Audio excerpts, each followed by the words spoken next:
Good students, जैसे कि हम आज के टॉपिक में देखेंगे फोटोफॉस्फोराइलेशन, जिसके अंतर्गत cyclic and non cyclic photophosphorylation. तो इसके बाद हम देखते हैं फोटोफॉस्फोराइलेशन की डेफिनेशन क्या है। Photophosphorylation is the process by which photosynthetic organism use the energy of sunlight to produce ATP and NADPH। Means ये जो फोटोफॉस्फोराइलेशन है, इस प्रोसेस में जो फोटोसिंथेटिक ऑर्गेनिज्म होते हैं वो क्या करते हैं, सनलाइट से एनर्जी लेकर किसका प्रोडक्शन करते हैं, ATP का एंड NADPH का। पर्टिकुलर बात की जाए कि ये जो फोटोफॉस्फोराइलेशन है, जो ATP एंड NADPH का जो फॉर्मेशन हो रहा है, तो फोटोफॉस्फोराइलेशन वैसे दो प्रकार का होता है। एक होता है लाइट रिएक्शन, एक होता है डार्क रिएक्शन। तो हम इस लेक्चर में बात करेंगे लाइट रिएक्शन की। तो लाइट रिएक्शन जो है, क्लोरोप्लास्ट की क्रेना में लाइट रिएक्शन कंप्लीट होती है, जिसके थ्रू क्या बनता है, ATP एंड NADPH2 बनता है। फोटोफॉस्फोराइलेशन ऑक्यूर्स इन क्लोरोप्लास्ट, मतलब जो फोटोफॉस्फोराइलेशन है किसमें कंप्लीट होता है, हमारे क्लोरोप्लास्ट में। जैसे आप देखते हो, फोटोफॉस्फोराइलेशन दो रिएक्शन होती है, लाइट रिएक्शन और हमारी लाइट रिएक्शन और डार्क रिएक्शन। जो लाइट रिएक्शन है ना, ये किसमें होती है, क्लोरोप्लास्ट के ग्रेना में लाइट रिएक्शन होती है, जिससे क्या बनता है, ATP एंड NADPH2। और जो सेकेंड है हमारा, क्या है हमारा, डार्क रिएक्शन। डार्क रिएक्शन जो है क्लोरोप्लास्ट के स्ट्रोमा में कंप्लीट होती है, तथा ATP एंड NADPH2 प्रवेश करके एज अ फोटोसिंथेसिस जो है एक डार्क रिएक्शन में क्या करते हैं, भाग लेते हैं। मतलब डार्क रिएक्शन किस में होती है, स्ट्रोमा में होती है। जैसे कि हम फोटोफॉस्फोराइलेशन में लाइट रिएक्शन की बात कर रहे हैं, तो लाइट रिएक्शन में जैसे कि फोटोसिंथेसिस की प्रोसेस होती है, तो फोटोसिंथेसिस की प्रोसेस में कार्बोहाइड्रेट बनता है। तो इस कार्बोहाइड्रेट में जो कार्बन है वो कहाँ से बना, वो हमारा एटमॉस्फेरिक कार्बन डाइऑक्साइड से बना। एंड जो हाइड्रोजन है और ऑक्सीजन है वो कहाँ से बना, हमारे वाटर मॉलिक्यूल से बना। ये हमारी फोटोसिंथेसिस की reaction. Internal structure of chloroplast, ठीक है, क्योंकि फोटोफॉस्फोराइलेशन किस में हो रहा है, क्लोरोप्लास्ट में हो रहा है। तो क्लोरोप्लास्ट का इंटरनल स्ट्रक्चर है जिसमें ये जो स्ट्रक्चर है दो लेयर से मिलकर बना हुआ होता है। एक आउटर मेम्ब्रेन होती है इसमें, और एक इनर मेम्ब्रेन होती है। जो आउटर मेम्ब्रेन है इसकी आउटर मेम्ब्रेन है, तो इसकी जो आउटर मेम्ब्रेन है कैसी है, परमिएबल होती है, ठीक है। और जो इनर मेम्ब्रेन है, जिसकी मोटाई कितनी होती है, और इसकी जो इनर मेम्ब्रेन है, ये इसकी इनर मेम्ब्रेन है, जिसकी मोटाई होती है 100 से 200 एंगस्ट्रॉम। और कैसी होती है, इनर मेम्ब्रेन जो होती है कैसी होती है, सिलेक्टेड परमिएबल होती है। इस प्रकार ये जो क्लोरोप्लास्ट है, इसका जो इन्वोल्व है ना, उसका आउटर मेम्ब्रेन और इनर मेम्ब्रेन, जो दोनों मेम्ब्रेन है किसकी बनी होती है, लिपोप्रोटीन की बनी होती है, ठीक है। इसके बाद हम बात करते हैं इस क्लोरोप्लास्ट के स्ट्रक्चर में क्या क्या प्रेजेंट है। तो इस क्लोरोप्लास्ट में आप देख सकते हो, इसमें पाया जाता है एक ग्रेनुलर या फिर ट्रांसपेरेंट पदार्थ पाया जाता है, जिसे क्या कहते हैं, हम स्ट्रोमा कहते हैं। जिसे आप स्ट्रक्चर में देख सकते हो, ये स्ट्रोमा है, ठीक है। इसके अलावा स्ट्रोमा में कुछ fat globules, starch, ribosomes and solubles proteins भी पाए जाते हैं, ठीक है। नेक्स्ट हम बात करते हैं, इसमें ग्रेना सिस्टम पाया जाता है। ये जैसे कि यहाँ पे लिखा हुआ है ग्रेना सिस्टम। तो जो क्लोरोप्लास्ट है इसमें ग्रेना सिस्टम पाया जाता है, आप देख सकते हो ग्रेना सिस्टम। ग्रेना सिस्टम जो है स्ट्रोमा के अंदर होता है, इसमें अनेक मेम्ब्रेन्स का बना होता है, ठीक है। और ये इस प्रकार से दिखता है जैसे सिक्कों का ढेर है ना। एक क्लोरोप्लास्ट में जो ग्रेनम की संख्या है कम से कम 40 से 60 तक होती है।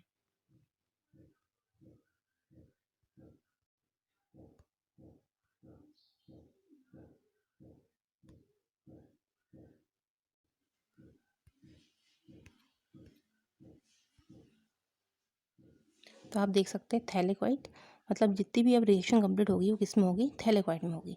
मतलब क्लोरोप्लास्ट में ग्रेना सिस्टम पाया जाता है, क्योंकि ग्रेना सिस्टम में लाइट रिएक्शन कंप्लीट होती है। और हम लोग क्या पढ़ रहे हैं, लाइट रिएक्शन। तो ग्रेना सिस्टम जो उसकी यूनिट मेम्ब्रेन किसके द्वारा पृथक होती है, थैलेकॉइड के द्वारा। मतलब अब हम किसके बारे में पढ़ेंगे, थैलेकॉइड की। कारण जो रिएक्शन हो रही है किस में हो रही है, थैलेकॉइड्स में हो रही है अब, है ना। जो हम इसके आगे देखेंगे, पर्टिकुलर हम ये देख चुके हैं कि थैलेकॉइड्स कहाँ पाया जाता है। ये देख सकते हो आप लाइट रिएक्शन, जैसे कि हमने देखा कि जो लाइट रिएक्शन है इसमें का एम क्या होता है, लाइट को एब्जॉर्ब करना होता है और एसिमिलेटरी पावर बनाना होता है। लाइट का यूज़ करके ऐसे लाइट का यूज़ करके किसका फॉर्मेशन करते हैं, एसिमिलेटरी पावर का। तो जो एसिमिलेटरी पावर क्या है, एटीपी एंड रिड्यूस NADPH।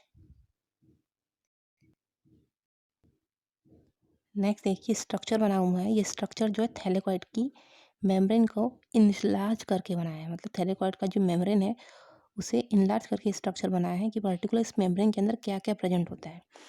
ठीक है, तो इसमें 5 प्रकार के सुपर मॉलिक्यूल्स पाए जाते हैं, जो हम देखेंगे कौन कौन से 5 प्रकार के सुपर मॉलिक्यूल्स पाए जाते हैं थैलेकॉइड में। तो जो फर्स्ट है लिखा है यहाँ पे PS फर्स्ट, मतलब फोटो सिस्टम फर्स्ट, P700।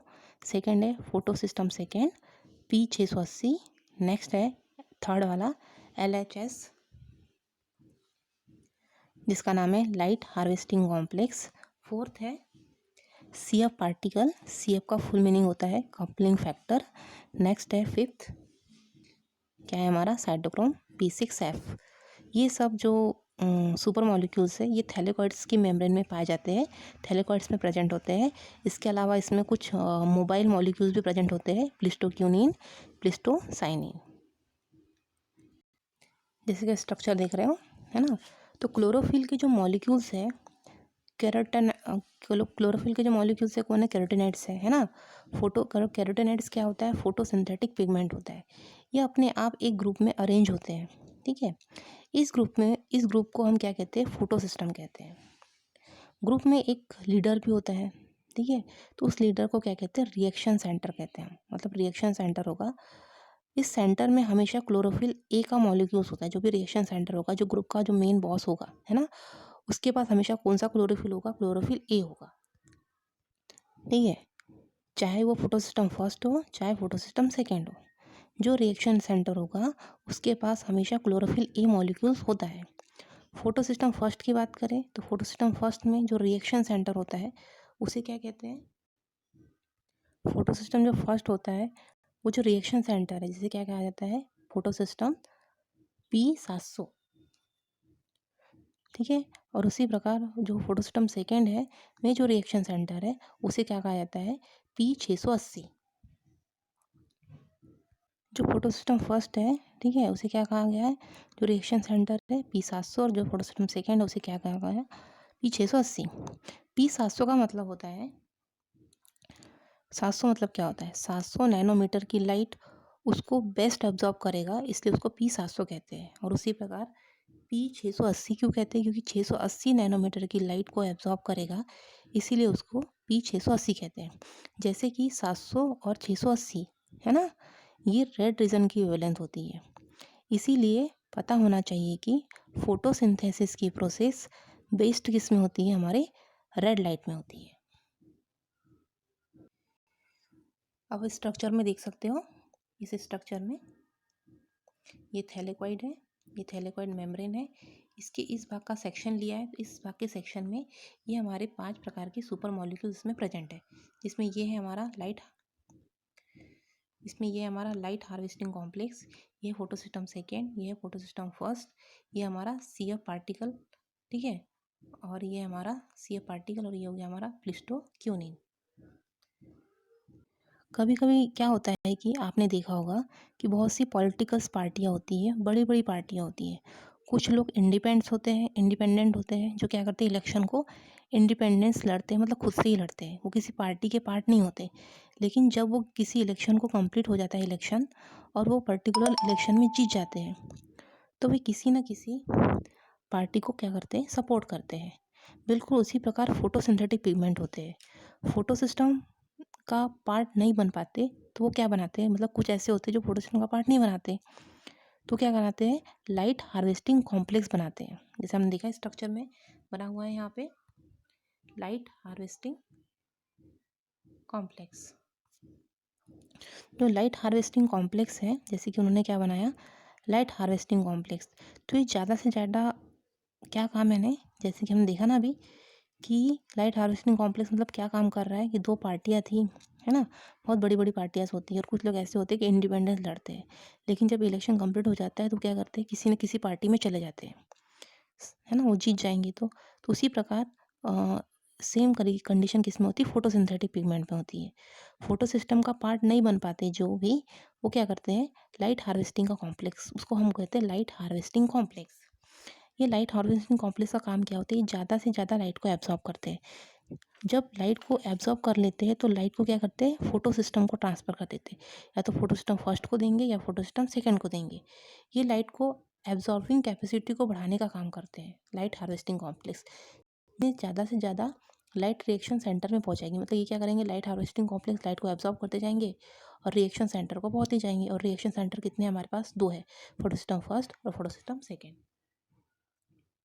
ये क्या करते हैं, लाइट को इन्हें ट्रांसफ़र कर देते हैं।